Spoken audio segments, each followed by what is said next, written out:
نماز کے واجبات کو میں نے بتایا.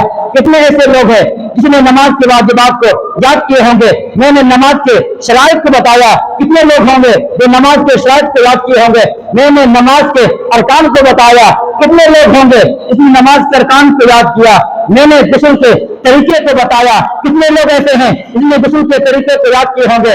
میں نے وضو کے فرائض کو بیان کیا. کتنے لوگ ہیں جنہوں نے وضو کے فرائض کو یاد کیے ہوں گے؟ نہیں یاد کیے ہوں گے.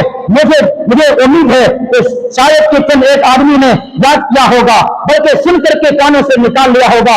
صرف کانوں کی عیاشی کرنے کے لیے، صرف واہی کرنے کے لیے لوگ آتے ہیں جمعہ کے دن. نہیں، یہ سمجھ رہے کہ نہیں، جمعہ کا بیان رسمی بیان نہیں ہے.